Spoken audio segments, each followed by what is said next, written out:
So I keep getting questioned what the coolest thing I've seen at the show is, and to me it's this thing. Do you grow up with erector sets, Tim?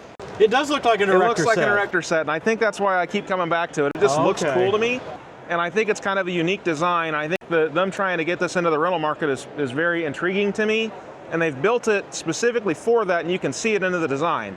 It's not built to be torn up, and it's built to be used by inexperienced people. Am I correct in saying that? Yeah, I think that would be accurate.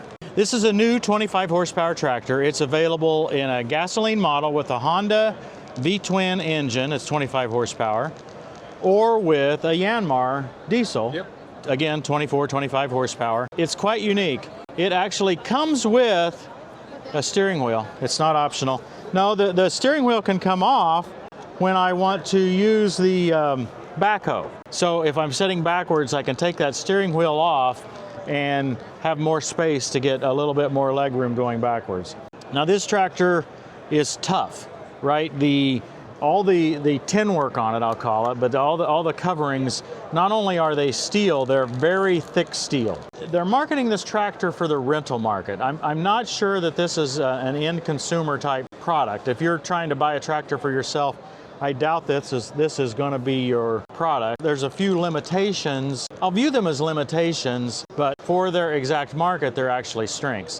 One example is it has an integrated backhoe. The backhoe is very, very close to the tractor. It's very, very tightly integrated to the entire frame of the tractor, and that allows them to have bigger digging depth. Right. 8.5 feet and an incredible breakout force of 4,600 pounds. So it's a tougher backhoe than you would find on a 1 or a 2 series, even a 3 series. Even a 3 series, yeah. This is quite a strong backhoe. Right. The tractor's only 2-wheel drive, though. It is only 2-wheel drive. But it's got a 1,600 pound lifting capacity on the front loader, that's kind of high. Now be careful, that's only at the pin, right? So you can't really lift anything at the pin. Right. So it's probably in the 1,200 pound range. Still pretty good. 25 horsepower tractor that can lift 1,200 pounds to 8 feet high, is a lot of tractor. So that's sufficient to get things off of a trailer, correct? Oh yeah. Unlike the 1 series, which can't do that. Yeah, subcompact tractors, this is going to be at least twice the capacity of a typical subcompact tractor. Now, it feels sort of brute force. I think for a rental situation, I would be fine with it. Like this joystick is tight. Now this is a brand new one. Right. It might loosen up a little bit, and it's rudimentary in its feature set, right? There's not a great suspension seat. I saw another brand that had a Bluetooth speaker up here and everything. This is not going to have it, right?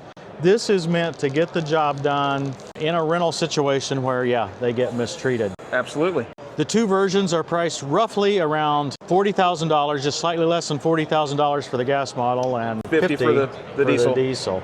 So we see a lot of rental companies here. I just saw some folks with Home Depot rental on their shirts. This would probably be interesting to them. I think it would be too. It's interesting to me. I keep coming back to it. This tractor is made by Tamarack Industries, also known as Erector International. No, Tamarack Industries. It's supposed to be out in January of next year, so it's something interesting. It's interesting and it's different. At the show. Different but not different. I like it. So will this tractor actually take off in the marketplace? I don't see it gaining any traction with end users as in the retail market. Of course, that's not its intended market. It's intended specifically for the rental industry. On the positive side, it appears nearly indestructible, and that would be great for a rental company, but it's expensive, 2-wheel drive only, and somewhat limited in its functionality. From a business standpoint, I see several challenges. Home Depot, for example, sells Summit tractors. It would seem likely that they would like to rent those same tractors so that customers might be enticed to buy. Another challenge is resale value. Rental companies often roll their stock periodically to make sure they have good quality equipment that doesn't require an enormous amount of maintenance. If these tractors are not attractive to end customers, where will they sell them? One last challenge I see is competition with other types of machines in the rental fleet. A 3.5-ton mini excavator can outdig this machine. A small track loader can outlift it, and this machine can't mow, till, or operate any other rear attachment. Perhaps the sheer toughness of this machine will allow rental rates to be low and allow the rental companies to keep them for years and years. What do you think? Would you rent this tractor? Would you opt for a different tractor, or perhaps a Mini X or a skid loader? Let's hear your comments. Thanks for watching. We'll see you next time on Tractor Time with Tim. For while we are in this tent, we groan and are burdened, because we do not wish to be unclothed, but to be clothed instead with our heavenly dwelling, so that what is mortal may be swallowed up by life. Now the one who has fashioned us for this very purpose is God, who has given us the Spirit as a deposit, guaranteeing what is to come.